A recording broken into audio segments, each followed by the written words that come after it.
చూస్ country delight, live better. ఇప్పుడే country delight యాప్ని download చేసుకోండి. సో ఒకప్పుడు స్వాతి బుక్ కేవలం ఆయన కోసమే కొనేవాళ్ళం అందరం కూడా. ఇంత స్టామినా, ఇంత శక్తి అసలు ఎక్కడి నుంచి వస్తుంది మీకు 84 సంవత్సరాలలో? అందరికి న్యాయం చేశారు, సమన్యాయం. ఇప్పుడులోనే ఇలా ఉన్నారు అంటే అప్పుడు ఎలా ఉండేవాళ్ళు ఒకసారి ఆలోచించుకోవచ్చు. మిమ్మల్ని బాగా ఫాలో అయిన అమ్మాయిలు కానీ, ప్రపోజల్ చేసిన అమ్మాయిలు కానీ, ఎంజాయ్ చేద్దాం, డేట్కి వస్తారా అని అడిగిన వాళ్ళు ఉన్నారా? వెళ్ళారా ఎప్పుడన్నా అట్లా? అవన్నీ పర్సనల్, కొన్ని ట్రూ పర్సన్ ఉంటాయి, అడగకూడదు. మీరు ఇప్పుడే కదా ఇంతకు ముందు అన్నారు, వాళ్ళు చాలా ఓపెన్ గా మాట్లాడుతున్నారు, అందుకే నేను ఓపెన్ గా అడిగా. ట్రూ పర్సనల్ అంతే. సమరం గారు కూడా ఒకనొక టైంలో ప్రజారాజ్యం పార్టీలో చేరారు. బయటకు వచ్చి ఎందుకు బయటకు వచ్చేసారు ఇమీడియట్ గా? దాంట్లో కులతో కనబడింది ప్రజారాజ్యం పార్టీలో. వాళ్ళని మించేశారు అనుకుంటున్నారా చిరంజీవి గారి లెగసీని పవన్ కళ్యాణ్ గారు కొనసాగిస్తారు, కాబోయే ఆంధ్రప్రదేశ్ చీఫ్ మినిస్టర్ అవుతారు అనుకుంటున్నారు? అంత తేలిక కాదు. ఒక సెలబ్రిటీ గురించి, ఒక పొలిటీషియన్ గురించి ఎంత బాగా మాట్లాడుకుంటామో అంతకన్నా ఎక్కువగా మీ గురించి కూడా ఇప్పుడు కూడా మాట్లాడుకుంటారు అనమాట. మా ఫ్రెండ్స్ నువ్వు స్టూపిడ్ వెయ్యి అన్నారు. సామాను ఎక్కడుంటాడో సందడి ఉంటుందని. స్వాతి బుక్ కొంటాం ఆలస్యం, ఫస్ట్ మధ్యలో పేజ్ తీయటమే, మిడిల్ పేజ్ తీసి సమరంగా అది చదివి ప్రశాంతంగా. బూత్ పేపర్ ఉన్నారు, అరెస్ట్ చేయమని అరెస్ట్ చేయాలి. భర్త దగ్గర కూడా పెట్టలేదు, డాక్టర్ సమరం గారి దగ్గర పెడతారు. ఆడది చెప్పినంత స్పష్టంగా మొగలు కూడా చెప్పడు. Hi hello, welcome to Suman TV. నేను మీ రోషన్. ప్రజెంట్ నాతో పాటు సమరం గారు ఉన్నారు. ఎస్, మీరు విన్నది నిజమే. సో ఒకప్పుడు స్వాతి బుక్ కేవలం ఆయన కోసమే కొనేవాళ్ళం అందరం కూడా. కొనేవాళ్ళం ఇన్ ద సెన్స్ కొన్ని కోట్లల్లో ప్రింటింగ్ జరిగేది ఆ రోజుల్లో. ఎందుకంటే ఆ రోజుల్లో ఎటువంటి అవగాహన ఉండేది కాదు. కేవలం ఏదైనా తెలుసుకోవాలి అంటే స్వాతి బుక్లో సమరం గారి క్వశ్చన్స్ తప్పకుండా చూడాలి, ఆన్సర్స్ తప్పకుండా చదవాలి అని కొనేవాళ్ళు ఎక్కువ మంది ఉంటారు. అసలు ప్రజెంట్ ఎలా ఉంది అండ్ అప్పుల్లో ఎలా ఉండేది ఆయన మాటలో తెలుసుకుందాం. సమరం గారు నమస్తే. నమస్కారం రాష్ట్రం గారు, ఎలా ఉన్నారు? చాలా బాగున్నాయండి. కాస్త గొంతు కూటు మాత్రం ఈ కోల్డ్ వల్ల కాస్త ఎఫెక్ట్ అయింది. ఓకే, నేను తెగ మాట్లాడతాను, ఓకే, అందుకని గొంతుకు కానీ అదర్వైజ్ మై థ్రోట్ ఇది ఓకే. బట్ మీకు కొద్దిగా వాళ్ళు ఇబ్బంది అనిపించవచ్చు నా వాయిస్ వల్ల, బట్ నో ప్రాబ్లం. సార్, నేను హాస్పిటల్లోకి రాగానే కనుక్కున్నాను, ఈ హాస్పిటల్ పెట్టి 53 సంవత్సరాలు అయిపోయి 54 సంవత్సరాలు వచ్చేసింది. మీకు 83 సంవత్సరాలు అయిపోయి 84 సంవత్సరాలు వచ్చేసాయి. 84 సంవత్సరాలలో ఇప్పుడు కూడా 18 గంటలు పనిచేస్తున్నారని చెప్తున్నారు బయట స్టాఫ్. ఇంత స్టామినా, ఇంత శక్తి అసలు ఎక్కడి నుంచి వస్తుంది మీకు 84 సంవత్సరాలలో? ఫస్ట్ నాకు అది చెప్పండి, ఆ సీక్రెట్. కానీ నాకు తెలియదు, నాకు మాత్రం నేను 6 సూత్రాలు పాటిస్తానండి. చిన్నప్పుడు మాత్రం బాగా ఈత ఇదేవాడిని. నాకు 14-15 సంవత్సరాల నుంచి కృష్ణానదిలో బాగా ఇదేవాడిని. తర్వాత ఎక్సర్సైజ్ బాగా చేసేవాడిని. ఆ రోజు ఈ రోజు కూడా నేను ఇప్పటికీ రోజు వాకింగ్ మినిమం ½ అన్ అవర్ చేస్తాను. ఆ వాకింగ్ చేయకుండా నేను చేస్తాను, రోజు స్టార్ట్ అవుతుంది అంతే వాకింగ్ చేస్తాను. Good habits. నేను మరి ఇంకా స్మోకింగ్, డ్రింకింగ్ అది కొద్ది కూడా లేవు, ఎటువంటి లేవు. ఆహారం మాత్రం మితంగానే భుజిస్తాను, చాలా మితంగా, ఎక్కువగా ఉండదు. మనం నిజంగా మనకు కావాల్సిన ఏంటంటే 4 రెట్లు ఎక్కువ తింటామండి. అందువల్ల మనకి ఏంటంటే ఒబేసిటీ ప్రాబ్లమ్స్ వచ్చి దాంతో రావాల్సిన చేత డయాబెటీస్, హైపర్ టెన్షన్, కొలెస్ట్రాల్ ఇలాంటి ప్రాబ్లమ్స్ వస్తాయి. అవన్నీ నాకు ఇప్పుడు కొద్దిగా వచ్చాయి. నాకు కొద్దిగా డయాబెటీస్ వచ్చింది, బ్లడ్ ప్రెషర్ వచ్చింది, ఏజ్ రిలేటెడ్ మామూలుగా అవన్నీ కొద్దిగా ఉన్నాయి. అయినా అవేమీ అదేం బాధించట్లేదు. అందుకే కానీ మరి నిద్రపోవాలి, కానీ నిద్రపోవాలి అందరికీ చెప్తాను 8 అవర్స్ నిద్రపోవాలని. నాకు మాత్రం నిద్రపోవడం టైం ఉండదు. నేను 4 అవర్స్ ఆర్ 5 అవర్సే నిద్రపోతాను. అంతకంటే నిద్రపోవడానికి I can't afford to sleep because my day start morning 5 o'clock start అయిపోతుంది. 5కి లేచిపోతా, వాకింగ్ చేస్తా. వెంటనే surgeries, I do surgeries also. హాస్పిటల్లో సర్జరీస్ రెగ్యులర్ చేస్తాను. 9 to 10 సర్జరీ చేస్తాను. తర్వాత ఓపీ ఏమో 4 గంటల దాకా మా ఈవినింగ్ 4 అవుతుంది. రాత్రి మళ్ళీ రాత్రి 10 అవుతుంది. రాత్రి 10 తర్వాత ఇంకా నేను రాయడం అవన్నీ చేస్తుంటాను. వీటి మధ్య తక్కిన పనులు చేస్తుంటాను. ఒకేసారి రకరకాల పనులు చేస్తాను. ఒక్కటి ఏంటి మీ సీక్రెట్ అని అంటే మాత్రం I derive pressure in each and every work. ఎక్కడ కూడా నేను కష్టపడిపోతున్నాను, నేను అలసిపోతున్నాను, నాకు చాలా చిరాగ్గా ఉంది అనుకోను. నేను చేసే పనిలో ప్రతి పనిలోనూ సంతోషం పొందుతా. అదే నాకు ఆనందం ఇస్తుంది. ఎవ్వరు ఏది జరిగినా సరే, ఏమంటే మీటింగ్ ఉందని మీరు రావాలని మాట్లాడంటే ఓకే అంట, వెంటనే ఓకే అంట, మేక్ ఇట్ కన్వీనియంట్, గో అని వెళ్తాను, మాట్లాడతాను. ఇష్టం నాకు. I want to educate the people. నా ఎంతవరకు ఈ సమాజాన్ని మనం చేతులతో చేస్తాము అనేది నాకు కావాలి. నాకు అది ఎక్కడ ఎవ్వరి వీళ్ళు వాళ్ళని లేదు. ఎలాంటి వాళ్ళని ఏ చిన్న ఆర్గనైజేషన్ పెద్ద ఆర్గనైజేషన్ అసలు ఎలాంటిది అసలు ఆలోచిస్తాం.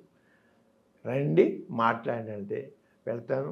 చివరి ఒక ఎవరో పిలుస్తారు, వెళ్తే మీరు మా దగ్గర మాట్లాడాలండి అంటే వెళితే ఒక టైలర్ అవుతాడు.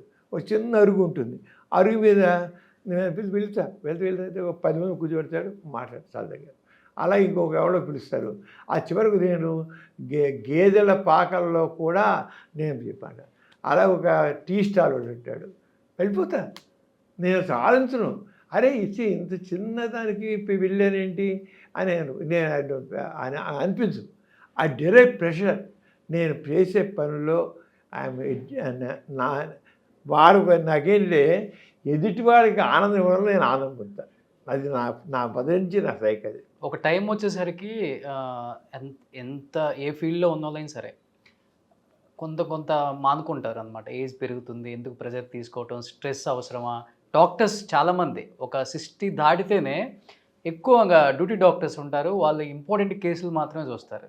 బట్ మీరు నిజంగా ఇప్పటికి కూడా లైమ్ లైట్లో ఉన్నారు కాబట్టి ఒక సెలబ్రిటీ గురించి, ఒక పొలిటీషియన్ గురించి ఎంత బాగా మాట్లాడుకుంటామో అంతకన్నా ఎక్కువగా మీ గురించి కూడా ఇప్పటికి కూడా మాట్లాడుకుంటారు అనమాట.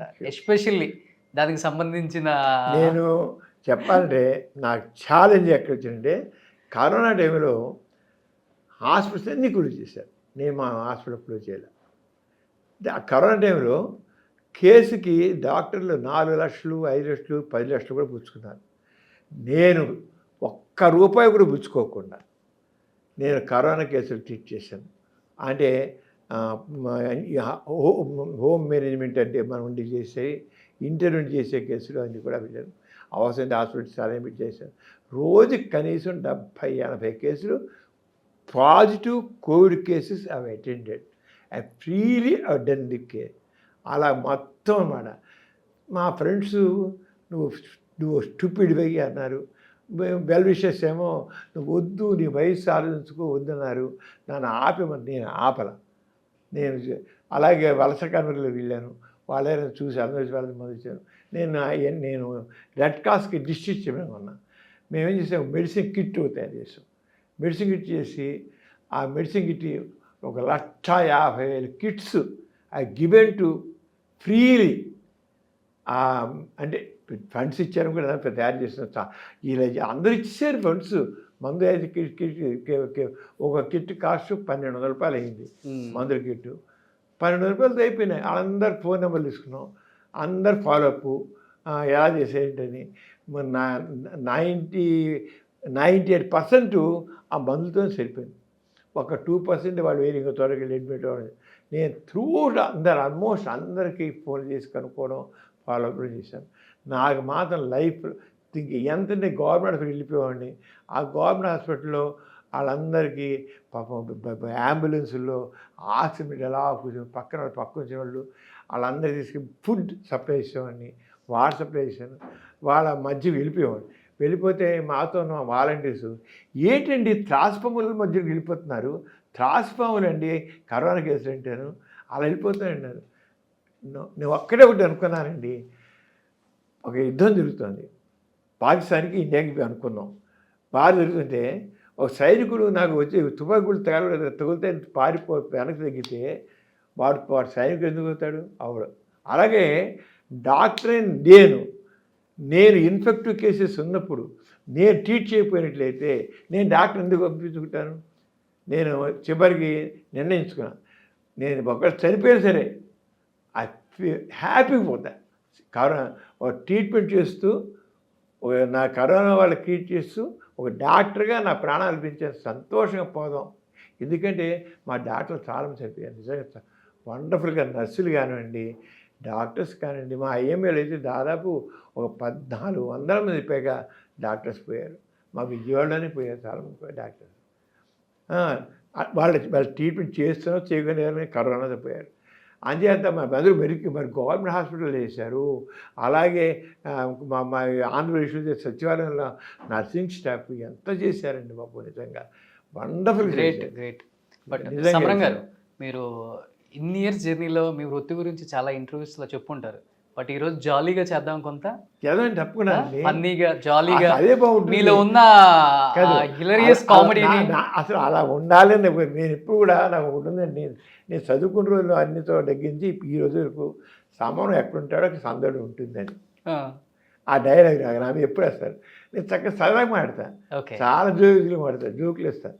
నేను జోకులు ఇస్తుంటాను. నేను చివరికి ఒక టీవీ ఫైవ్లో ప్రోగ్రామ్ వస్తుండేది. నేను చివరికి జోకుతో ముగించేవాడిని. ఫస్ట్ జోక్తో స్టార్ట్ చేద్దాం. జోక్ చెప్పండి. చెప్పండి సార్, ఒక జోక్ చెప్పండి సార్, స్టార్ట్ చేద్దాం. ఏముందండి సార్, అసలు అచేత సరదాగా అసలు అలా మనం ఉండాలి. అంతేగాని మనిషి హ్యాపీ మూడ్ మనకేంటంటే మన శరీరంలో ఫీల్ గుడ్ హార్మోన్స్ అని ఉంటాయి. అవును. డోపమిన్, ఆక్సిటోసిన్, సెరటోనిన్, ఎండార్ఫిన్స్, ఈ ఫీల్ గుడ్ హార్మోన్స్ మనం చక్కగా ఎప్పుడు లైవ్లో ఉంచుకుంటే మన హెల్త్ కూడా బాగుంటుంది, మన ఇమ్యూనిటీ బాగుంటుంది. సూపర్. అంచేత అసలు నేచర్ మన యాటిట్యూడ్ని మనం ఎంత బాగా ఉంచుంటామో అంత ఎదుగుతాం కూడా. అంచేత హ్యాపీగా చెప్పండి సార్. యూజువల్గా బయట సమరం గారిని చూడగానే అందరికీ ఒకటే గుర్తు వస్తుంది, సెక్స్కి సంబంధించిన ప్రశ్నలు అవే మైండ్లో తిరిగిపోతుంటాయి, రన్ అవుతూ ఉంటాయి మీ ఫేస్ చూసినంతసేపు కూడా. అదంతా మీకు ప్లస్ అయింది అనుకుంటారా, లేకపోతే ఇబ్బందిగా ఫీల్ అవుతుంటారా? ఇబ్బందిగా ఫీల్ అవుతుంది, నేను హ్యాపీ ఫీల్ అవుతుంది. అందుకనే నేను ఎక్కడ అడుగు పెట్టినా అనేక సెల్ఫీలు కొన్ని లక్షలు ఉంటాయి. సెల్ఫీలు తీసుకుంటారు. అప్పుడు నో అని వీలైనంత వరకు అసలు నో అనే ప్రశ్న లేదు. ఎందుకంటే నాది ఒకటే ప్రిన్సిపల్, ఎదుటి వాళ్ళకి సంతోషాన్ని తృప్తినిచ్చే పనే చేయాలి. ఆ తృప్తిని ఇస్తే నాకు ఆనందం. ఎదుటివాడు తృప్తిగా అనిపిస్తారు. నేను వాళ్ళు సెల్ఫీ ఇస్తున్నాడు, హ్యాపీ ఫేస్ సమరంగా సెల్ఫీ ఇస్తున్నాను. కొంతమంది చూసారు 20,000 క్రితం నాతో సెల్ఫీ తీసుకొచ్చి అదిరి వచ్చి ఇది కూడా సెల్ఫీ అంటారు. ఇప్పుడు హాస్పిటల్కి వస్తారా, వస్తే వచ్చేవాళ్ళు కనీసం 1/3 people they take selfie with me. Selfie తీసుకోకుండా వెళ్ళరు. ప్రతివాడు పేషెంట్ అయిపోయాయి, డాక్టర్ గారు మీతో ఒక సెల్ఫీ ఏంటి అంటారు. సెల్ఫీ విత్ సమరం గారు. ఎప్పుడు ఎవరు వీళ్ళు వాళ్ళని కాదు, ఒక మెడికల్ రిపోర్ట్ వస్తాడు, చెప్పేసి అయిపోయాయి డాక్టర్ గారు ఒక సెల్ఫీ అండి అంటారు. వాడు బాధ అంతా మర్చిపోతాడేమో. కానీ ఏంటంటే ఏం లేదు, సమరాన్ని వాళ్ళ మనిషిగా వాడు. నాకు ఒక సంతోషం ఏంటంటే చాలామంది నావాడు అని మావాడు నావాడు అన్నట్లుగా వాళ్ళు ఐడెంటిఫై చేసుకున్నారు సార్. అమ్మాయిలు అబ్బాయిలు ఇద్దరు కూడాను, లేడీస్ కూడా అంతే. అంత హ్యాపీగా ఓ భార్య భర్తలు తెచ్చారనుకోండి, మరి గమ్మత్తుగా ఉంటుంది. ఆ రోజు ఫోటో తీసుకోవాలంటే ఆ మూడు పక్క అని తోసేస్తుంది. మూడుతో నాతో తనేసుకు అక్కడ సమరం పక్క ఆడే ఉండాలి, కానీ మూడు నాకు అనిపిస్తుంది ఆ భర్తను కూడా తోసేసి దాని పక్క నుంచి ఫోటోస్ అప్పుడు ఫీల్ హ్యాపీ. దానికి ఆ సాటిస్ఫాక్షన్ అన్నమాట. అప్పుడు ఆయన కూడా రమ్మంట. అలాగే నాకు కొంతమంది ఫోటోలు తీయించుకోండి, పాపం ఎవరో పక్క ఇంకోటి ఉంటారు, వాళ్ళు చేయిస్తారు, వాడు ఒక్కడి కోపగించాడు. నేను ఎవరైతే ఫోటో నేను చాలా జాగ్రత్తగా చెప్తాను మేడం. ఇప్పుడు మన ఇద్దరు ఉన్న ఫోటో ఇస్తే పక్క ఎవరు తీస్తున్నారు, మళ్ళీ హ్యాపీగా అయిపోయింది. నేను ఎవరైతే ఫోటో ఇస్తారో వాడిని నువ్వు రావయ్యా అని చెప్పి ప్రత్యేకత భూమి చేసి అది అప్పుడు మీచే తీస్తారు. అప్పుడు నేను కూడా వెళ్ళేటప్పుడు దిగుతాను అయితే. అంటే మనం ఎవరిని తగ్గించు. నా దృష్టిలో అందరూ ఒకటి, ఆల్ అది ఒకటి ఎక్కువ లేదు, ఒకటి తక్కువ కాదు.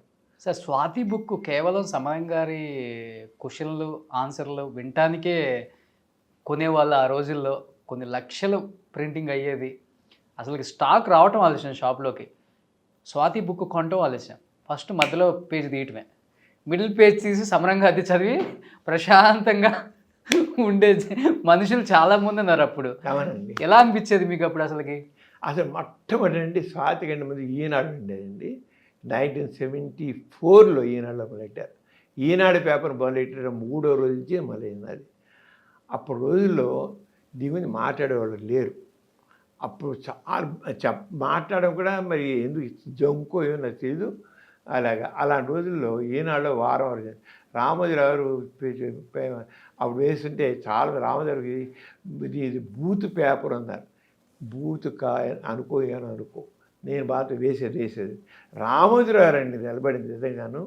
ఆయన వారం పట్టణంలో first year 1 year every Sunday వచ్చేది, తర్వాత వీక్లీ ట్వైస్ వచ్చేది, అంటే ప్రతి ఆదివారం బుధవారం వచ్చేది అన్నమాట. అప్పుడు నాకు ప్రతి వారం వైజాగ్ నుంచి ఆ ఏనాడుకు వచ్చిన క్వశ్చన్స్ అన్ని పంపించేవాడు. ఒక ప్రతి వారం యూరియా బ్యాగ్ అంటే సార్ మా చిన్న బ్యాగ్ నిండా ఉత్తరాలు, అంటే కొన్ని వేల ఉత్తరాలు, నేను కొన్ని లక్షల ఉత్తరాలు ఓపెన్ చేయలేదండి, ఓపెన్ చేయలేకపోయానంతే. అప్పటికి నాకు మనసులో గిల్టీగా ఉండేది, ఏంటి తిరిగారని. ఏం చేయను, 100 ఉత్తరాలు చేసి దాంట్లో 2 ఉత్తరాలు జాబ్ ఇచ్చేవాడిని. అంటే 6కి ఆ రోజుల్లోనే అంత ఇబ్బంది ఉండేది? చెప్పలేంత. అప్పుడు నా మీద మరి హస్తప్రయోగం తప్పు కాదు, వీరు ఏమీ విలువైంది కాదు, మెన్సెస్ టైంలో సెక్స్ల పర్వం ఏమవ్వదు, వీరు మింగేసినా ఏమవ్వదు, ఇలాంటి రాసి సైన్స్ సైన్స్ రాస్తే హస్తప్రయోగం తప్పు రాదంటే నా మీద పుస్తకాలు రాశారు కొంతమంది. సమరాన్ని మర్చిపోయిందా, సమరాన్ని పిచ్చెక్కిందా అని పుస్తకాలు రాశారు. ఇవన్నీ తీసి వాళ్ళ పూర్వకాలం రాసిన రాతలకి ఇవన్నీ భిన్నం అని చెప్పేసి నాకు పుస్తకాలు. అంతేకాకుండా కొంతమంది నా మీద కేసులు అరెస్ట్ చేయాలి, యూత్ని చెడగొట్టేస్తున్నాడని చెప్పి నా మీద కేసులు కూడా పోలీస్ స్టేషన్లో నా మీద కేసులు ఫైల్ చేశారు.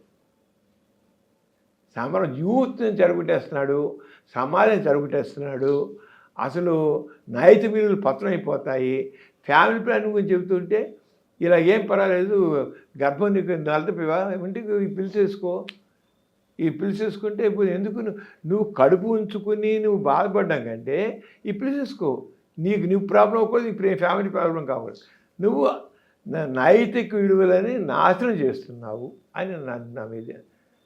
ఈరోజు మా పక్క రొటీన్ అయిపోయింది. అప్పుడు రోజుల్లో నేను నాకు మనిషి ముఖ్యం, ఈ నైతిక విలువలు పెట్టి నైతిక విలువలు చెప్పి మనిషి యొక్క జీవితాన్ని నాశనం చేయడం మాత్రం ఒప్పుకున్నాను. మనిషి యొక్క జీవితం ముఖ్యం, మనిషి యొక్క ఆనందం ముఖ్యం. వాడు చేసాడు ఎమోషనల్గా, ఇంకోసారి చేయకు అంతే. నేను ఒకసారి నాకు మొట్టమొదటి ప్రాక్టీస్ పోయి నాకు ఒక మంచి లెసన్ నేర్చుకున్నాను అనమాట. ప్రాక్టీస్ పోయి మొట్టమొదటి రోజుల్లోనే ఒక బ్యూటిఫుల్ కప్పులు ఎదురుకు వచ్చారు. అతనికి సిఫిలిస్ ఉంది, అంటే కొరుకుడు వ్యాధి అన్నమాట, సుఖవ్యాధి. నేనేం చేశానంటే, బాబు అంత అందమైన భార్యని పెట్టుకుని నువ్వు ఏంటి పని చేసావు, నువ్వు ఇప్పుడు చూడు నీ వల్ల ఆవిడకు వచ్చింది, జబ్బు వచ్చింది, ఎందుకు ఇలా చేసావు, అసలు నీకేముందని చిన్న క్లాస్ తీసుకుంటే అతను విన్నాడు, చక్కగా విన్నాడు. విని చివరికి అన్నాడు, డాక్టర్ గారు ఇవన్నీ నాకేం తెలియక కాదు, మీ దగ్గర వచ్చింది నీతి సూత్రాలు చెప్పించుకొని రాలా, మీ దగ్గరికి వచ్చింది వైద్యానికి వచ్చాను, నాకు మందు ఇవ్వండి, నా రోగం తగ్గించండి, మా ఆవిడకు తగ్గించండి. నీతి సూత్రాలు చెప్పించుకుని నేను రాలేదు, నాకు తెలుసు మీరు చెప్పి రాదు. నాకు నిజంగానండి అతను చంప కొట్టలేదు, కానీ లాగి లెంపకాయ కొట్టేట్టు అనిపించింది నాకు. ఎందుకు అనిపించింది చెప్పంటారా, డాక్టర్గా నా పాత్ర ఏంటంటే ఒక పేషెంట్కి వైద్యం చేయడం. నీ సూత్రాలు చెప్పాల్సిన ఎవరు, సామాజిక కార్యకర్తలు, ఇంకా వేరు మతవేత్తలు ఎవరు ఉంటారు, మధ్య వాళ్ళు చెప్పుకోవాలి. కావాలంటే నా యొక్క నేను ఒక డాక్టర్గా నేను ముందు చేయాల్సిందంటే వైద్యం, తర్వాత ఒక స్నేహితుడిగా బాబు ఇలా ఉండాలి, అలా ఉండాలి, లేకపోతే రోగాలు బాధపడతావు అని తర్వాత చెప్పాలి. కానీ ముందు నేను వైద్యం చేయకుండా నేను నీ సూత్రాలు చెప్పడం తప్పు.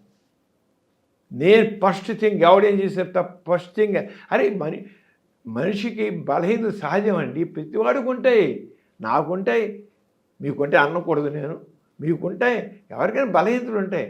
ఆ బలహీనతలు సానుభూతిగా చూడాలి కానీ బలహీనతలను తప్పుగా చూడదు. ఇప్పుడు నా మా మనిషి యొక్క బలహీనతలు సానుభూతిగా చూడాలి.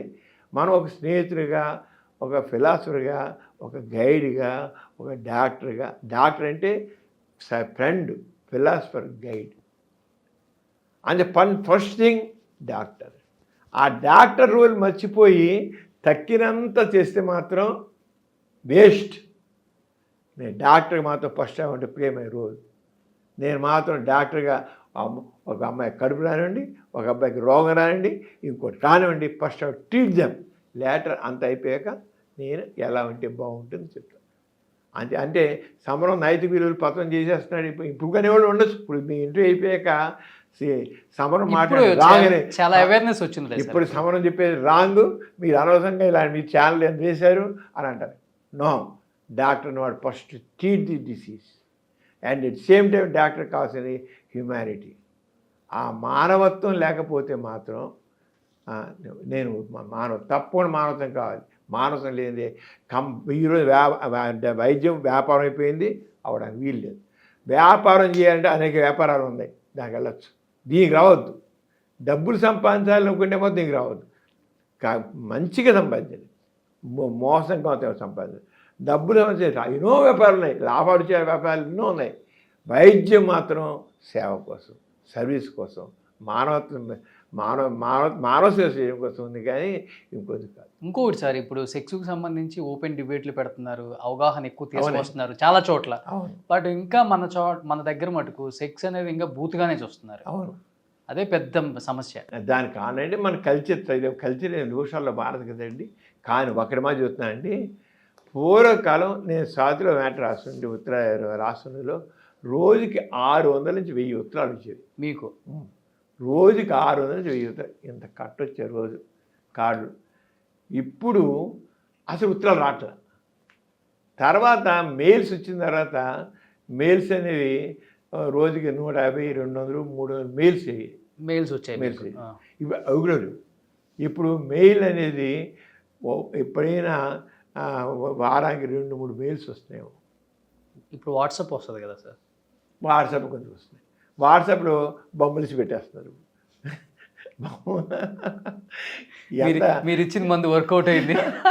అంతకని గౌరవం అంటే అదంటే ఎంత అడ్వాన్స్ అయిపోయినంటే లేడీస్, మగవాళ్ళేమో వాడు పిరీసు తీసి ఇదిగో అలసరు, ఇదో పుండు, ఇది ఇంతే ఉంది, ఇది వంకర ఉంది అని పెడతాడు. ఆడవాళ్ళు డైరెక్ట్గా వాళ్ళ విజయాన్ని, వాళ్ళ విలువాన్ని వాళ్ళ తీసి పంపించేస్తున్నారు. ఎంత అంటే ఒకటి డాక్టర్ని వాళ్ళు తెలుసు, నమ్ముతారు, నమ్మాలి కూడా. ఈ హైలీ కాన్ఫిడెన్షియల్. నేను ఒక విషయం కూడా చెప్పను, నేను భార్య చెప్పిన విషయం భర్త చెప్పను, భర్త చెప్పిన భార్య చెప్పను. నేనే కదా ఎవరైనా. డాక్టర్ అన్నవాడు హైలీ కాన్ఫిడెన్షియల్గా ఉంటారు, ఉండాలి అంతే. అది మాత్రం చేయాల్సింది. అంతేగాని నేను చచ్చిన చెప్పను. నేను ఎవరి మాట వాళ్ళదే. భర్త భార్య అయినా సరే నేను కావాలంటే ఇలా ఉండమ్మా, అలా ఉండు, ఇలా ఉండబోయా, అలా ఉండు మంచిగా. 3 తిరిగి వచ్చినా సరే, వాడు రోగాలు దగ్గర తిరిగి వచ్చినా సరే, నేను భార్య 3 తిరుగుతున్నాడు, వాడు రోగం నీకు అందించి ఆ రోగం నీకు ఉంది అన్ను. ఆయనకు బాగుండలేదు, ఆయన ఆరోగ్యం బాగుండలేదు కనుక నీకు కాస్త ఇబ్బంది వచ్చి అని మందులు నువ్వు కూడా వాడు అని చెప్పి వాడి, ఇతను మాత్రం నువ్వు జాగ్రత్తగా ఉంటూ చూడు, మీ ఆవిడ అనవసరం బాధపెడుతున్నావు అని చెప్తా. అంతేగాని మీ ఆయన తిరుగుడు వాడు, మీ ఆయన రోగాన్ని తెచ్చుకున్నాడు, నీకు అంటించాడు మాత్రం ఈ రోజుకి అవుతాను. అలాగే వాడు ఆవిడైనా చేస్తే నేను చచ్చిన నేను చెప్పను, కానీ చెప్తాను. అమ్మ, పెళ్ళి అంటే నమ్మకం, ఆ నమ్మకం మీదే ఉండాలి, ఆ నమ్మకాన్ని కీప్ చేయాలి. అయినా మనకి ఎక్స్ట్రా మ్యారిటల్ కాంటాక్ట్స్ అది ఎక్కువగా ఉన్నాయి ఇప్పుడు. అవి ఎందుకు చాలా కారణాలు, రకరకాల కారణాలు ఉన్నాయి, ఆర్థిక కారణాలు చాలా ఉన్నాయి. నేను ఆశ్చర్యపోతున్నాను ఈ మధ్య.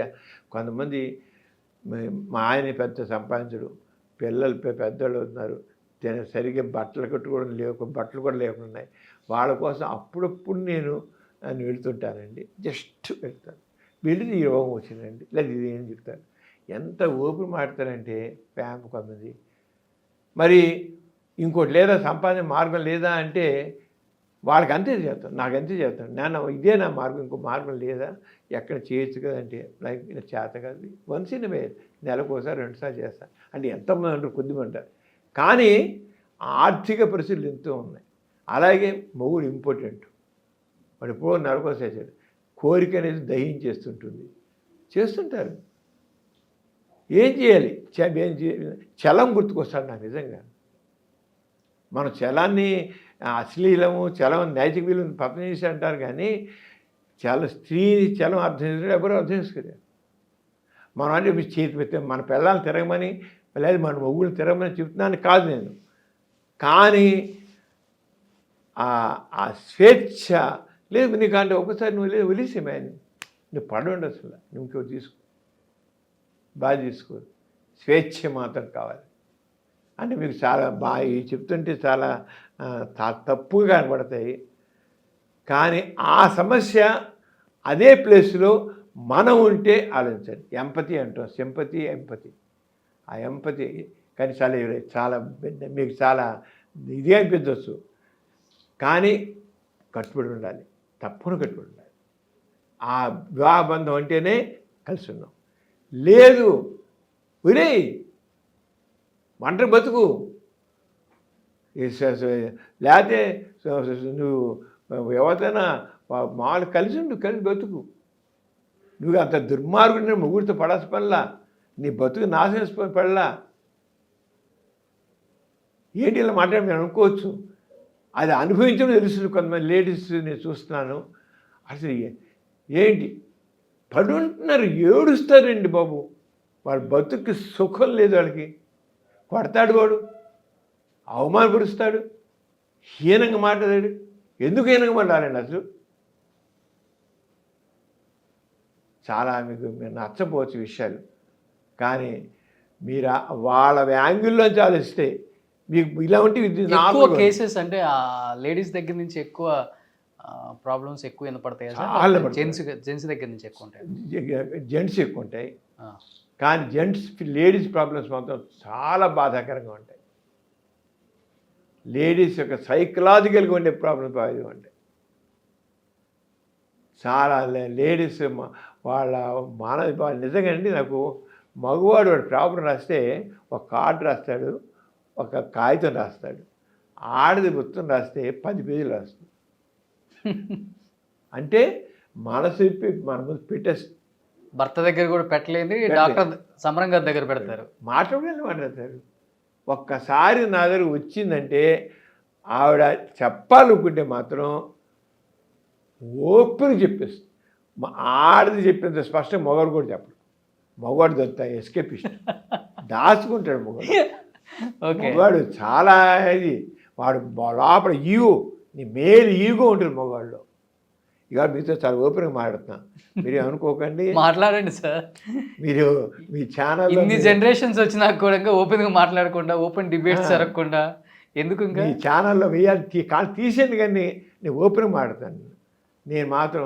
నేను ఒకటే ఆ స్వేచ్ఛగా ఆ మనిషిని తను చంపుకోకుండా ఉండాలి. మారాలండి. నేను ప్రపంచం 30 దేశాలు తినేసారు. జర్మనీ వెళ్ళాను. జర్మనీ వెళితే అక్కడ పెళ్లి చేసిన వాళ్ళు కేవలం 35%. మిగతా అంతా లివింగ్ టుగెదరా సార్? Living together. ఓకే. కొంతకాలం బాగుంటారు, బాగుండకపోతే ఉన్నంతకాలం ఒక్కడ మాత్రం నేను సంతోషించి ఏంటంటే ఉన్నంతకాలం నమ్మకంతో ఆడుతూనే ఉంటారు. ఇంకెవరితో కలవరు వాళ్ళు, ఇంకెక్కడ పోరాడు. వాళ్ళకి నచ్చలేదు, నీకు నచ్చలేదు, విడిపోతాం అంటారు. ఇంకోటి విడిపోతారు. కానీ ఉన్నంతకాలం ఆ ఫెయిత్ఫుల్గా ఉన్నది, అది చాలా నచ్చింది నాకు. ఇది జర్మనీగా ఇంకా చాలా దేశాలు ఉన్నారు. వాళ్ళు లివింగ్ టుగెదర్లో ఎప్పుడు కూడా ఎవరితో ఉన్నారో ఆ పార్ట్నర్ని మోసం చేయరు. ఆడవాళ్ళైనా మగవాళ్ళైనా మోసం చేయరు. లేదు నీకు నాకు సరిపట్టలేదు, వీళ్ళు సపరేట్, మర్యాదకు సపరేట్ అయిపోతారు. చాలా అది కావాలి. ఉండడం ఎందుకు, పైకి మోసతో ఇంకోతో చేయడం ఎందుకున్నారు అలాగా? ఆ జర్మనీ 30% పెళ్లి చేస్తుంటే మళ్ళీ ఆ 30%లో మళ్ళీ లైఫ్ లాంగ్ మిగిలి ఉండేది 30%.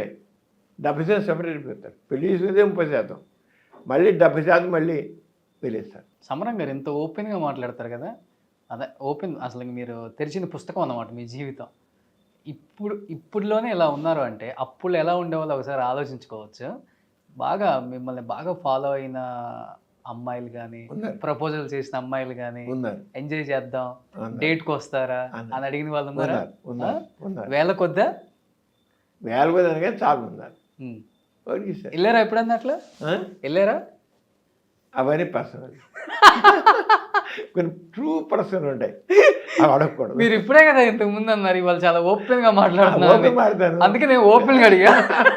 ట్రూ పర్సనల్ అంతే, కొన్ని పర్సనల్ ట్రూ పర్సనల్. బట్ ఒకటి ఏదైనా బెస్ట్ మెమరబుల్ మూమెంట్ అలా డేట్కి వెళ్ళింది గుర్తుందా? నేను మాత్రం చాలా తక్కువ, అందరితో క్లోజ్గా ఉన్నా అండి.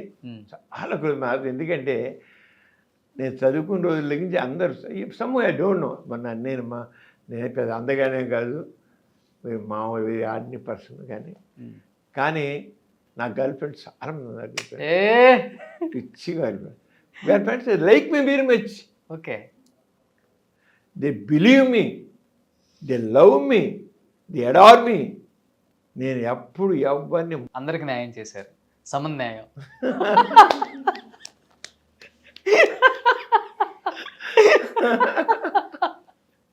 Great sir. అంటే మీరు ఎలా తీసుకోండి, కానీ యాక్చువల్లీ ఎంత అంటే అంత అభిమానించారు, నన్ను అభిమానించారు, చాలా బాగా అభిమానించారు. నన్ను అభిమానించి సినిమా తారలు ఉన్నారు, ఎంతమంది ఈవెన్ టుడే నాకు ఆశ్చర్యం. ఈ ఏజ్లో కూడా నన్ను నావే మనసు పడి ఒక్క బుద్ధి పెట్టుకుంటామండి అంటారు. మేడం చూడండి మేడం ఇంటర్వ్యూ తప్పకుండా. మా మేడం తెలుసు, ఎందుకు మా మేడం పక్కన ఆడవాళ్ళలాగా ఎక్కడ వెళితే ఇద్దరం కలిసి వెళ్తే మా మేడం ఏమో ఆ పక్కన మీరు నాకు చూసేస్తారు పక్కన ఉండి అంటారు. పక్కన చూసి ఇంటికి వెళ్ళేటప్పుడు మీ ఆయన, ఇప్పుడు మా ఆయన. ఆయనకి అది కానీ మావిడికి అలవాడిపోయింది. ఓకే. మా పూర్తిగా అలవాడిపోయింది, ఇబ్బంది అయిపోయింది మావిడ. సో మీరు బేసికల్గా హేతువాది కదా మీ నాన్నగారు లాగా? నాస్తికుడండి నేను. నాస్తికుడు, హేతువాది. హేతువాది అన్నా నాస్తికుడు ఒకటే. నాస్తికుడు I don't believe like God, I believe in human being అంతే. I don't believe any extraordinary powers ఉన్నాయి. అది దేవుడు సృష్టించిందే ఇదంతా, ఈ ప్రపంచం ఈ దేవుడే సృష్టించలేదు. దేవుడు ఈ సృష్టి దానికి బిగ్ బాంగ్ థియరీ అంటాం. ఇంకా తెలుసుకుందాం, దేవుడు వద్ద లేడు. దేవుడు ఎక్కడ ఫోటో కూడా లేదనుకుంటా. ఎక్కడ ఉండదు, ఇంట్లో కూడా ఉండదా? ఎక్కడ ఉండదు. ఎలా ఉందండి అది అబద్ధం. దేవుడు ఊహ ఒక అబద్ధం. అసలు దేవుడి వల్లే ఈరోజు ఈ సమాజం తవ్వినిస్తుంది. ఈ దేవుడి వల్లే ఈయన అసమానతలు ఉన్నాయి. దేవుడి వల్లే మనిషి ఇది అవుతున్నారు. ఇంత ఇదిగా మనిషి తేడా ఉంది. దేవుడు దైవభావం వల్లే అసలు మనకు పురోగతి తగ్గిపోయింది. ఎప్పుడైతే మనిషి ఆ దైవభావం వదిలి బయటపడ్డాడో, వాడు ఆ స్లేవ్ మైండ్ పోయిందో, స్లేవ్ మైండ్ ఆ స్లేవ్ మైండ్ పోగానే వాడు లిబరేట్ అయ్యాడు. బానిసత్వం నుంచి, బానిస భావాల నుంచి క్రియేటివిటీ వచ్చింది, మంచి నాగరికత వచ్చింది. ఎంత మేరకు వాడు దేవుడిని నమ్ముతూ కూర్చున్నాడో, స్లేవ్ మైండ్తో ఉన్నాడో, సమాజం నాగరికత రాలేదు. ఎప్పుడైతే నాస్తికి చైతన్యం వచ్చిందో, క్రియేటివిటీ వచ్చింది, దాంట్లో నాగరికత వచ్చింది, సమాజం ముందుకు వెళ్ళింది. మరి ఈ సైంటిస్ట్ అందరూ ఏంటి, వాడు ఊరికే ఉంటే ఉన్నారో అనుకున్నారు, కానీ they never given any importance to God. అయితే కొంతమంది స్లేవ్ మైండ్ ఇంకా మిగిలిన బట్టి ఎంతైనా దేవుని యొక్క సహాయం ఉండాలి కదా అనుకోవడం తప్ప, కానీ ది బిలీవ్ ఇన్ దిస్ వాళ్ళ క్రియేటివిటీని, వాళ్ళ సెల్ఫ్ ఎఫర్ట్ని నమ్మారు. వాళ్ళు ఎవరైతే వాళ్ళ సెల్ఫ్ ఎఫర్ట్ నమ్మారో వాళ్ళే ముందుకెళ్ళారు. ఎవరైతే ఉన్నారు నిజంగా దేవుని అంత ఆ దేవుని దయలేకపోతే ఏం చేయడం ఏం జరగదు. అండ్ నాన్నగారు కూడా గోపరాజు రామచంద్ర గోరా గారు భారతదేశంలోనే గర్వంగా చెప్పుకునే ఒక పేరు ఆయన. అవును. ఎలా అనిపిస్తుంది ఆయన కొడుకై పుట్టినందుకు? ఎందుకంటే ఆయన గాంధీ గారితో కూడా కలిసి పనిచేశారు, ఎన్నో అనుభవాలు షేర్ చేసుకున్నారు మీతో పాటు. గాంధీ గారితో నేను కూడా గాంధీ గారిని చూసాను. మా పెద్ద వివాహం గాంధీ గారి రాష్ట్రంలోనే జరిగింది. అసలు గాంధీ గారు చేయాల్సింది మాకు no caste no religion. Gandhi garu అంతా అంటరాంతరం గురించి మాట్లాడేవారు కదా. అప్పుడు మా నాన్నగారు ఏమన్నారంటే నేను నా కూతుర్ని ది సో కాల్డ్ అన్టచబుల్కి ఇస్తాను. అది కూడా ఏదో ఐఏఎస్. మా నాన్నగారు professor botany, head of department. ఆయన రిజైన్ చేసి బయటకు వచ్చేసారు. వచ్చేసిన తర్వాత నేను ఎవరో ఐఏఎస్కి ఐపీఎస్ వాళ్ళకి వాళ్ళకెవరు ఒక అతి మామూలు ఒక ఎవరో మాలవాడే మాదివాడ అలా ఉన్న చోట నుంచి నేను అలాంటి వ్యక్తిని తీసుకొచ్చి నేను మా అమ్మాయికి ఇస్తాను, మా అమ్మాయి ఇష్టపడింది ఇస్తాను అన్నారు. మా అక్క ఇష్టపడింది. మా నాన్నగారు గాంధీ గారు అయితే నువ్వు చాలా తొందరపడుతున్నావు, నేను పరిచయాలి 2 సంవత్సరాలు నది ఉంచుకున్నారు మా బావగారిని. ఆయన 105 సంవత్సరాలు మా అన్నే పోయారు. మన డిసెంబర్ 20 తారీఖు పోయారు ఆయన. 105 సంవత్సరాలు. మా అక్క ఇప్పుడు ఉంది, పెద్ద అక్కయ్య, 95 సంవత్సరాలు తనకి. ఎంతమంది మొత్తం మీరు? 90లో. పెద్ద సంతానం నాన్నది. మరి నాన్నగారేమో అంతమందిని భూమి మీద అది తీసుకొచ్చారు. అప్పుడు రోజులండి. అప్పుడు కుటుంబం మీరు ఎందుకని ఫ్యామిలీ ప్లానింగ్ చాలు చేయించాలని చెప్పేసి మీ సొంత డబ్బులతో చాలా శిక్షణలు పెట్టారు, ఫ్యామిలీ ప్లానింగ్ చేయించారు. అప్పటి రోజుల్లో ఆపరేషన్ లేవు, అవకాశాలు లేవు. వచ్చినప్పుడు చేయాలి. నా నాన్నగారు ఆపరేషన్, ఫస్ట్ ఆపరేషన్ నాన్నగారే చేయించుకుంది అప్పటి రోజుల్లో. అసలు ఎవరు చేయని రోజుల్లో చేస్తా అవకాశం వెళ్ళి ప్రత్యేకంగా వెళ్ళి నా చెయ్యి చేయించుకున్నా. మా నాన్నగారు దాంట్లో రాగేది. అప్పుడు లేవు సర్జరీ. ఇప్పుడు అప్పుడు సర్జరీ అని ఆ రోజు మెడిసిన్ అడ్వాన్స్ లేక ఇప్పుడు ఎంతమంది ఇప్పుడు దృష్టి ఆలోచించకండి. అప్పుడు రోజులు వేరు. అసలు ఆ రోజులు వేరు. ఎంత అడ్వాన్స్ అయిపోయింది ఇదంతా. ఎంత మేరకు దేవుని పక్కన పరిచామో అంత మేరకు వెళ్ళింది, సమాజం బుద్ధికి వెళ్ళింది. ఇలా ఫ్యామిలీ ప్లానింగ్ చేసేటప్పుడు కూడా మీ మీద కొంత మేము మరేయడానికి అంత నార్మల్ అయిపోయింది. మేము వచ్చాడు ఫ్యామిలీ ప్లానింగ్కి వెళ్ళలేదు. అంటారు కదా అందరూ కూడా ఒక్కరు ముద్దు, ఇద్దరు హద్దు, ముగ్గురు వద్దు అనేది. మీరు దానికి నిజమే కదా, ఏకీభవిస్తారా? చాలు ఒకసారి ఎందుకు ఎక్కువ పిల్లలు చాలు. ఒక పిల్లల్ని ఈ రోజులో చక్కగా చదివించాలండి, పైకి తీసుకురావాలండి. ప్రతి వాళ్ళని పూర్వకాలం బతికేస్తున్నారు లేని వాళ్ళు ఇప్పుడు అందరూ చక్కగా తయారవుతున్నారు లేరా? ప్రతి వాళ్ళు చక్కగా తయారవుతున్నారు. ఫాస్ట్ ఇప్పుడంతా అది ఉండాలి సార్, ప్రోగ్రెస్ అవ్వాలి. ఇప్పుడు మనం అంతా ఈ ప్రపంచం అంతా కూడా చాలా ఫాస్ట్ పెడుతుంది, బాగా పైకి పెడుతుంది. దాంట్లో యూత్ రోల్ చాలా ఉంది.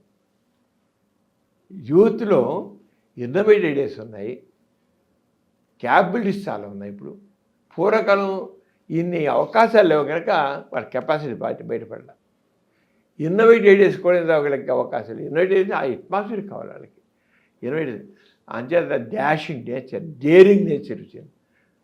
ఇప్పుడు ప్రతి వాళ్ళు ఎలా చేస్తున్నారు పని. యూత్ పవర్ అనేది చాలా గొప్ప పవర్. యూత్ పవర్ మనం ఉపయోగించుకోవట్లేదు కానీ యూత్ సరిగ్గా ఉపయోగించుకుంటున్నారు కొంతమంది, కానీ బాగా ఇంకా ఉపయోగించుకోవాలి.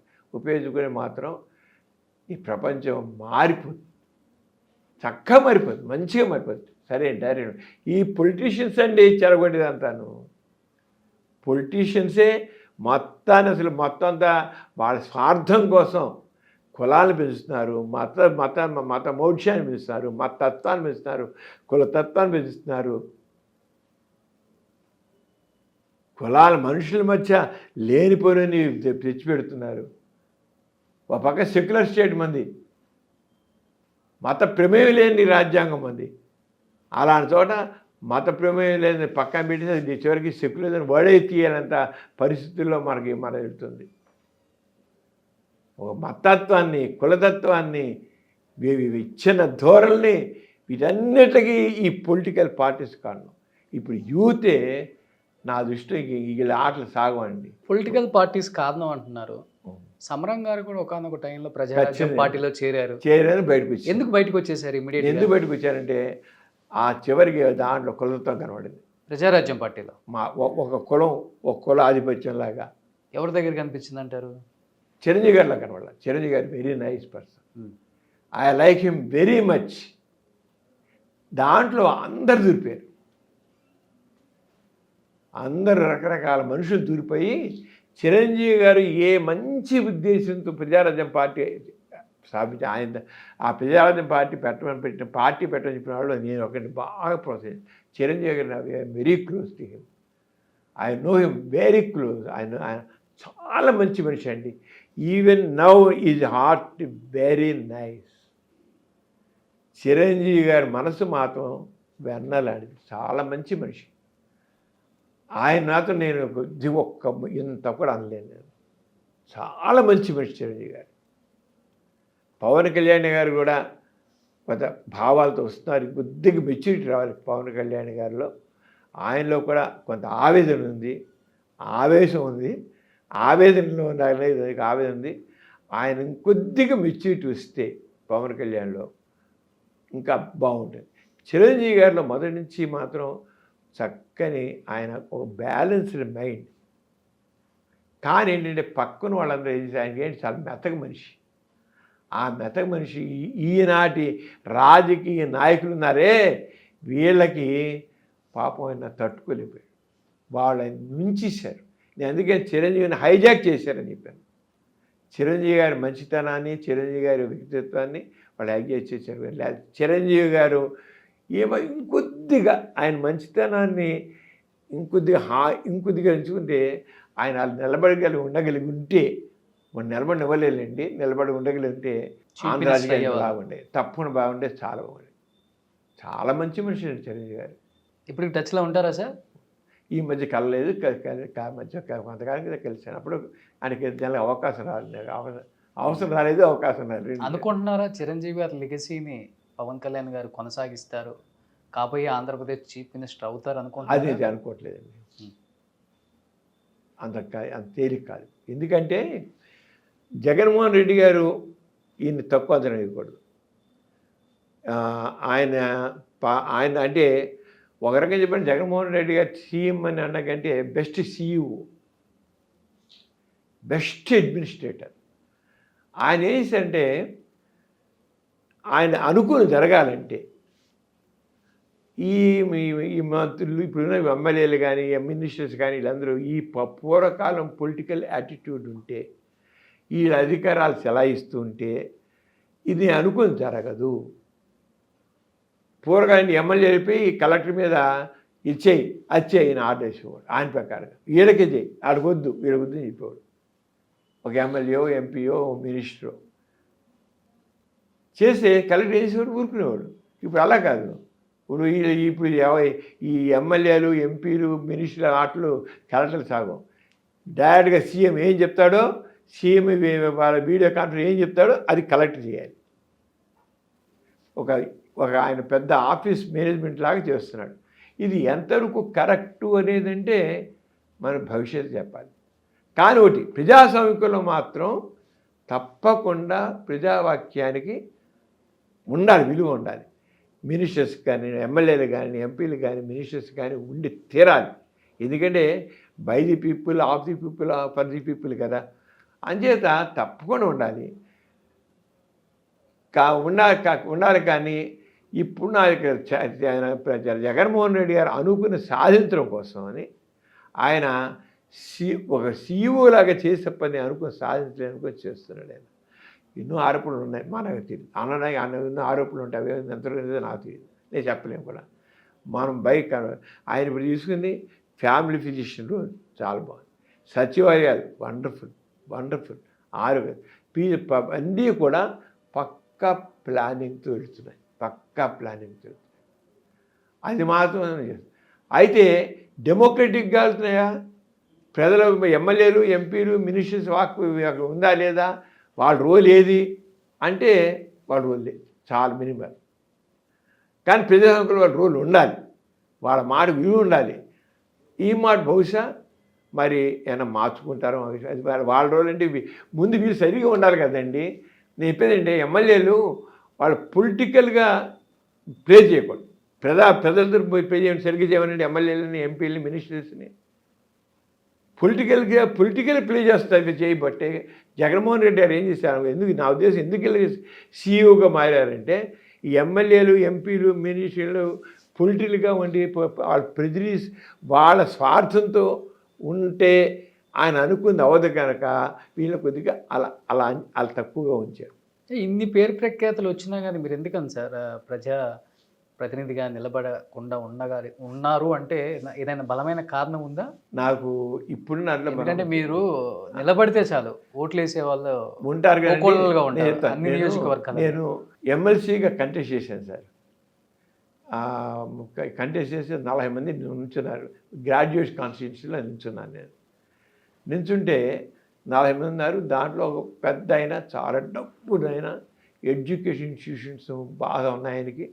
ఆయన బాగా ఓటర్స్ని బాగా చేర్చేసుకున్నాడు. ఆ పిల్లల తల్లిదండ్రులందరూ చేర్చేసుకున్నాడు. వాళ్ళందరి చేత ఓట్లు వేయించుకున్నాడు. అది దాంట్లో భారతీయ జనతా పార్టీ వాళ్ళ నేను అప్పటికీ ఎక్కేం సెకండ్. నేను పోయాను. నేను సెకండ్ వచ్చాను.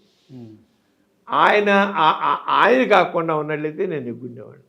అంటే ఇప్పుడు పొలిటికల్ పార్టీల్లో చాలా స్ట్రాటజీస్ ఉన్నాయి. డబ్బు కావాలి. నేను డబ్బులు పెట్టలేను. నేను ఇవ్వను. డబ్బుకి ఇంపార్టెన్స్, డబ్బులు కూడా నేను ఆ రకమైన పార్టీ నేను చేయను. మీకు ఇష్టమైతే ఏంటి తెలియదు ఓటు. బట్ ఒక 100 కోట్లు అయితే సంపాదించారు సమరం గారు అంటుంటారు. 100 కోట్ల సమరం గారు ఆస్తులు అంటే ఏంటి? ఈ హాస్పిటలేనా? ఇంతే. ఈ స్థలం మా మా మా బావగారు, నేను మా అక్కయ్య కూతురిని చేసుకున్నాను. మాకు ఆయన వాళ్ళందరికీ ఆస్తులు చేసి మా అమ్మాయి మా ఆడపీట రాసిన స్థలం ఇది. ఆ స్థలంలో నేను ఈ 1 బై 1 బిల్డింగు 50 సంవత్సరాల పాటు నేను బ్యాంకులో ప్రతిసారి 10 లక్షలు 10 లక్షలు 10 లక్షలు 10 లక్షలు తీసుకుంటూ బిల్డింగ్ కట్టుకొచ్చి నేను ఈ అప్పు అలాగే తీర్చుకుంటూ 50 సంవత్సరాలు ఈ రూపం తెచ్చాను. 50 సంవత్సరాల పాటు నేను బ్యాంకులో తీస్తూనే ఉన్నా. 50 సంవత్సరాలు తీరిస్తే అది ఇప్పుడు ఒక 50 కోట్లు అయింది ఇక్కడ. ఎలా అవుతుంది 50 కోట్లు? బెన్ సర్కిల్ కదా సార్. ఏరియా కనుక నేను మేము ఇచ్చినప్పుడు నేను ఈ 50 సంవత్సరాల క్రితం ఇక్కడ స్థలం ఖరీదు ₹7 గజం. ₹7 ఇప్పుడు 2 లక్షలు 3 లక్షల గజం అయ్యొచ్చు. దానికి నేనేం చేస్తాను? మీరేం చేయదు, నాకు రాసి ఇచ్చేయండి. అంటే కోట్ల సంపాదించలేదు.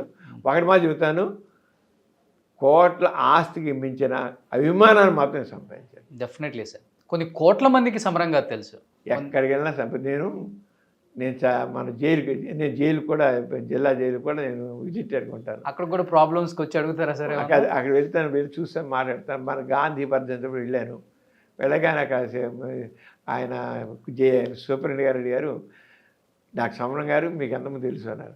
అందరూ చదివి తీశారు. అందరూ మీ పేషెంట్లు అయి ఉంటారు. ఒకప్పుడు పేషెంట్లు కాదు, సమరం తెలుసు అంతే. అలాగే మన ఏదో స్కూల్ వెళ్ళాట, మా కలెక్టర్ గారు ఇంకోళ్ళు వెళ్ళారు కల్లా ఎవరో పేరు అడిగారు, వాళ్ళు ఎంతమంది తెలిసి అడిగారట. అడిగితే ఎవరు చేయట్లేదు. అంటే స్వాతంత్ర సమరయోధులు పేరు అడిగారట. వాళ్ళు వెళ్ళిందే స్వాతంత్ర సమరయోధులు, స్వాతంత్ర ఉద్యమం గురించి మాట్లాడడానికి వెళ్ళారు. పేర్లు అడిగితే పేర్లు ఎవరు మాకు తెలియదు అన్నమాట. సరే మా కలెక్టర్ గారు సమరం గారు అన్నది తెలుసుంటే మొత్తం తీశారు స్టూడెంట్స్ అందరూ. మా కలెక్టర్ గారు ఇది ఎక్కడైతే ఫలానా వ్యక్తి మీకు తెలుస్తా అని అడుగుతారు. అడిగితే మా తీది అంటారు, నోరు కూడా వేస్తారు. సమరం గారు తెలుసా? అందరు చేతులుతారు. యాక్చువల్గా ప్రెగ్నెంట్గా ఉన్న లేడీస్ ఎవరు కూడా గ్రహణం చూడకూడదు అంటారు. బట్ మీ అమ్మగారు దానికి వ్యతిరేకం, గ్రహణం వెళ్ళి చూసి వస్తారంట. మా అమ్మగారు 9 పిల్లలప్పుడు చూశారు, నేను పుట్టినప్పుడు కూడా చూశారు. నేను బాగున్నాను. గ్రహణం ఏంటండి? ఇప్పటికీ ఇంకా గ్రహణం గురించి అప్పుడులో ఇంకా ఎక్కువ మా అమ్మగారు మొట్టమొదటి ఆ రోజున మా పెద్దకే గర్భిణీగా ఉన్నప్పుడు, అంటే మా పెద్దకే మా అమ్మ కడుపులో ఉన్నప్పుడు, అంటే మొదటి సంతానం మా పెద్దకే కొలంబోలో ఉంది. కొలంబోలో ఉంటే తను చిన్నపిల్ల మా అమ్మ అప్పుడు 16 ఏళ్ళు ఉంటాయి. అక్కడ బుద్ధిస్టులు, క్రిస్టియన్స్ అందరూ మా గ్రహణం పోయి తిరుగుతున్నారు. మా అమ్మ అనుకుంది, వాళ్ళ అమ్మగారు వాళ్ళు చెప్పి గ్రహణం టైం బయటికి వెళ్ళకూడదు అమ్మ, నువ్వు ప్రెగ్నెంట్ అని చెప్పి పంపించారు. కొలంబో పంపించారు. మా నాన్న కొలంబోలో కూడా పనిచేశారు, బాటనీ ప్రొఫెసర్గా. పంపిస్తే తను చూసింది అందరూ తిరుగుతున్నారు గ్రహణంలో. ఇదేంటి? వెంటనే మా నాన్నగారితో, అంటే మా ఇంట్లో వాళ్ళు మా అమ్మ వాళ్ళు అని చెప్పారు, కానీ ఏంటి ఇలా తిరుగుతున్నారు? అయితే నేను బయట వెళ్తాను అని చెప్పి బయట గ్రహణం చూసి కూరగాయలు కోసి పళ్ళు తిని అన్నీ శుభ్రం ఊరంతా తిరిగి కొలంబోలో వచ్చి చక్కని పిల్ల పుట్టి ఇప్పటికీ మా అక్కయ్యకి 95 ఏళ్ళు శుభ్రంగా ఆరోగ్యంగా చక్కగా ఉంది. అయితే గ్రహణం చూడటం బెస్ట్. అలా మా ఇంట్లో అందరికి చివరికి అది ఇప్పుడు ఆల్మోస్ట్ పోయింది. అయినా ఉన్నారు ఇంకా ఆలోచించకుండా ఉండే మనుషులు. గ్రహణం ఏంటంటే కూడా చదువుతారు. విచిత్రం ఏంటంటే సైన్స్ చదువుతారు వీళ్ళు. గ్రహణం అంటే ఏంటి ఇవన్నీ తెలుసు. అయినా సరే అంటే మనలో ఆ బ్రెయిన్లో ఆ ఆలోచనలు మతపరంగా వచ్చేసాయి, కల్చర్ పరంగా వచ్చేసారా. బ్యాడ్ హ్యాబిట్ డై హార్డ్ అన్నట్లుగా కల్చర్ పరంగా వచ్చి నేను తేలికపోవని. సార్ లాస్ట్ అండ్ ఫైనల్గా, సో కొన్ని లక్షల మందికి ట్రీట్ చేశారు, ఎంతోమందికి ఉపాధిని కలిగించారు, చూస్తే కొన్ని వందల అవార్డ్స్ రివార్డ్స్ ఎక్కడి నుంచో అందరి దగ్గర నుంచి తీసుకున్నారు. Presidents, chief ministers, prime ministers, room అంతా నిండిపోయింది. ఇంకేంటి sir, what you want to achieve? ఏం లేదండి, మనం ఒకటి ఈ సమాజం ముందుకు ఇలా పనిచేయాలి. నేను కోరేది ప్రతివాడు స్వార్థంతో మాత్రం ఉండకూడదు. తను ఎదుటి వాళ్ళకి తోడ్పడాలి అనేది మాత్రం కావాలి. నేను ఎప్పుడు అదే చేస్తాను. నేను ప్రాక్టీస్ పెట్టిన మొట్టమొదటి 30 సంవత్సరాలు ఫ్రీగా అనేక పోలియో ఆపరేషన్ చేశాను. నేను ముందు మొదలెట్టిందే ఎంత నేను సంపాదించి ఏం లేదు, సంపాదించలేదు. 30 సంవత్సరాల ప్రేమ్ ఏజ్ అంతా కూడా నేను ఓన్లీ సర్వీస్ చేశాను. పోలియో సర్జరీస్, క్యాటరాక్ట్ ఆపరేషన్స్, కుటుంబ ఆపరేషన్స్, ఇన్నని కాదు. మీరు ఎంతమందికి ఏం చేయాల్సి చేసేది చేయొచ్చు. అంచేత ఇప్పుడే తర్వాత కొద్ది బట్టి ఇప్పుడే కాస్త నిదానం సెటిల్ అయ్యాను. అంతవరకు ఏమీ లేదు. అంటే ఒకటే సంపాదించాలనే ఆలోచన బుర్రలో ఏనాడు లేదు. నేను మొట్టమొదటి ఆయన వెళ్ళినప్పుడు నాకు ఇంటర్వ్యూలు అడిగారు, నువ్వు ఎందుకు మెడిసిన్లో జాయిన్ అవుతున్నావు అని అడిగారు. I want to serve suffering humanity అన్నాను. నేను స్టిక్ అని ఆ రోజుకి ఈ రోజుకి నేను స్టిక్ అని అన్నాను. సూపర్. అంచేత కోరేది అంటే ప్రతి వాళ్ళు తాము చేసే పనిలో పక్కవారికి తోడ్పడండి. ఇంకోటి ఏంటి, సమాజాన్ని అభివృద్ధి చేయడం కృషి చేయండి. మూఢనమ్మకాలు వద్దు. మూఢనమ్మకాలు మనిషికి ముందుకు వెళ్ళకుండా ఆపుతాయి. సైంటిఫిక్ శాస్త్రీయ విజ్ఞానం, శాస్త్రీయ దృక్పథం కావాలి. అది తీసుకోండి. చూసుకుంటే శాస్త్రీయ విజ్ఞానం, శాస్త్రీయ దృక్పథంతో ముందుకు వెళ్ళండి. మీరు ఎవ్వరికి దాసం అవ్వద్దండి.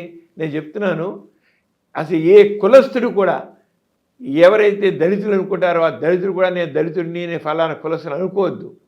నేను తక్కువ అని అనుకుంటే రెండో వాడు నేను ఎక్కువ అనుకుంటాడు. నేను ఎప్పుడైతే తక్కువ అనుకుంటాడో నేను ఎక్కువ అనుకుంటాడు. వారికి ఎందుకు అవకాశం? అందరూ all human beings are equal, సమానం. మానవులంతా ఒక్కటే. వాడు ఎక్కువ కాదు, తక్కువ కాదు. అంచేత నేను తక్కువ అని అనుకుంటే రెండో వాడిని ఎక్కువ అనుకుంటాడు. అంతే, అంతరాలు అలాగే ఉంటాయి. Super sir. ఈ అంతరాలు పనికావు. అంచేత ఎవ్వడు కూడా నేను తక్కువ అనుకోవద్దు. నేను తక్కువ అని అనుకున్నాడా వాడు రెండో వాడు నేను ఎక్కువ అనుకుంటాడు. వాడు తక్కువగానే మాట్లాడతాడు. అది గుర్తించాలి. వీ తక్కువ పోడు ఎక్కువ అనుకుని వీ తక్కువ హీనంగా మాట్లాడతాడు. ఎందుకు అనిపించుకోలేడు హీనంగా? అసలు ఎందుకు హీనంగా అనిపించుకోవాలి? మనిషిని వాడు అందరూ ఒకటే. ఈ సమాజం, ఈ ఆస్తికి సమాజం మనుషుల్ని ఈ రంగా ఎక్కువ చేసింది. All are equal. Great sir. So thank you so much. నమస్తే. అడగగానే టైం ఇచ్చారు. So I'm very happy to see you sir first of all. And మిమ్మల్ని చూస్తే సార్ ఐఎమ్ వెరీ హ్యాపీ. మీరు చాలా చక్కగా ఇంటర్వ్యూ చేశారు. చాలా బాగుంది. ఇలాగే మాట్లాడాలి, ఇలాగే ఉండాలి, ఇలా చేయాలి. ఇలాగే మీరు అందరూ చాలా ధైర్యం మీద కనబడుతుంది. మీ కుర్రోళ్ళు మీరు ఇంకా ఇలాగే తయారు. Thank you sir. నమస్తే.